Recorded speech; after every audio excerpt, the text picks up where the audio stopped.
Le film débute dans les années 90 avec Clotaire, adulte, se préparant à se venger d'un gang rival entouré de ses complices. Au même instant, Jackie, elle aussi adulte, se précipite vers une cabine téléphonique. Le téléphone de Clotaire sonne 2 fois, mais il ne répond pas. La tension monte lorsque Clotaire, après une explosion de rage, arrive sur place. Mais en entrant dans sa voiture, il est abattu d'une balle en pleine tête. L'action s'interrompt et un flashback commence 10 ans plus tôt, dans les années 80. Jackie, alors âgée de 15 ans, vient d'être chassée de son ancien établissement privé et entre dans un nouveau lycée. Elle porte avec elle le poids d'un deuil récent, ayant perdu sa mère, et maintient une relation étroite avec son père qui prend soin d'elle. Clotaire, fils d'un ouvrier d'usine et adolescent agité d'une famille nombreuse, a 17 ans et a déjà abandonné l'école, vagabondant dans les rues avec son frère Kiki et son ami Lionel, son quotidien étant rythmé par les errances et les petits gouvols. Lorsque Clotaire repère Jackie à la descente du bus scolaire, il est immédiatement intrigué par cette jeune fille audacieuse qui est la seule à rétorquer à ses provocations. Il cherche à capter son intérêt, commençant par des petits gestes et finit par réaliser des exploits de plus en plus téméraires pour l'impressionner. C'est Clotaire qui décide de la surnommer Jackie, son vrai prénom étant Jacqueline. Pour charmer Jackie, Clotaire n'hésite pas à perpétrer de petits délits, dont un soigneux vol d'une petite cargaison de flanc. Mais ces dérives entraînent de graves conséquences pour son frère Kiki, qui est envoyé dans un centre de correction après avoir été retrouvé enfermé dans le camion frigorifique. Malgré ces embûches, Clotaire persiste dans ses efforts de séduction, allant jusqu'à graver une sélection de chansons sur une cassette et la lui offrir. Leur relation devient rapidement officielle et les 2 adolescents s'engagent dans une histoire d'amour ardente et tumultueuse. Cependant, ce bonheur intense est vite obscurci par les réalités de leurs vies respectives. Jackie rêve de liberté et aspire à une existence meilleure, tandis que Clotaire se trouve de plus en plus plongé dans un monde de délinquance. Lors d'une nuit de vagabondage avec Lionel, Clotaire commet l'imprudence de dérober un paquet de stupéfiants caché dans le réfrigérateur d'un gymnase appartenant à un puissant criminel local surnommé La Brosse. Cette action provoque une cascade d'événements tragiques. Remarqué pour ses instincts violents, Clotaire se voit forcé de collaborer avec La Brosse pour éviter des représailles.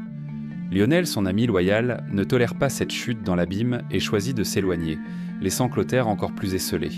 Dans le même temps, le père de Jackie, inquiet pour l'avenir de sa fille, désapprouve de plus en plus leur liaison et la pousse à se focaliser sur ses études.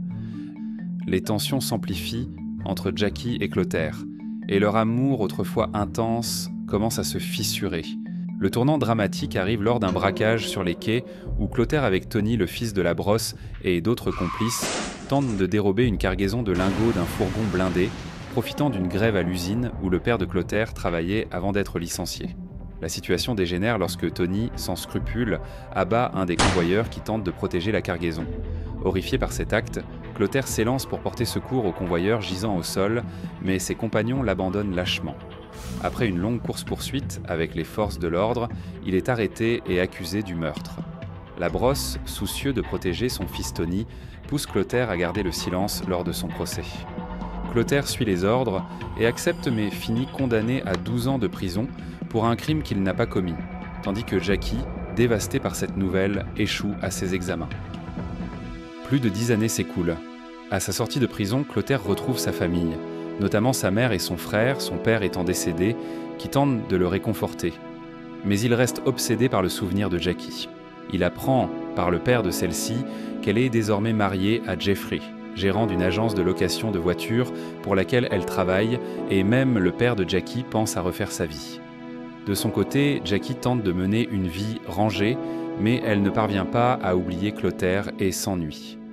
Lorsque Jeffrey commence à percevoir le trouble qui l'habite, une distance s'installe entre eux. Les choses basculent lorsqu'elle obtient le numéro de Clotaire auprès de sa mère et, dans un élan de nostalgie et de regret, elle décide de le contacter. Pendant ce temps, Clotaire tente de tourner la page en demandant des excuses à La Brosse, qui profite désormais d'une retraite paisible.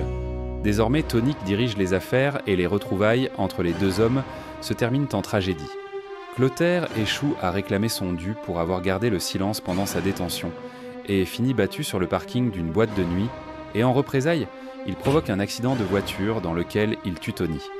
Clotaire renoue ensuite avec Lionel et, avec Kiki, ils envisagent de reconstruire leur vie dans le monde de la délinquance. Cependant, Lionel est tué par une bande rivale, plongeant Clotaire dans un désir profond de vengeance, celui qui le mène à la scène initiale du film. De son côté, Jackie réalise qu'elle n'aime plus Jeffrey et se rend à la cabine téléphonique où elle avait parlé avec Clotaire avant son arrestation. On est à la scène initiale du film. Sauf que Clotaire, voyant que son téléphone sonne 2 fois sans répondre, code qu'il avait établi avec Jackie au début de leur relation, renonce immédiatement à sa vengeance pour la retrouver.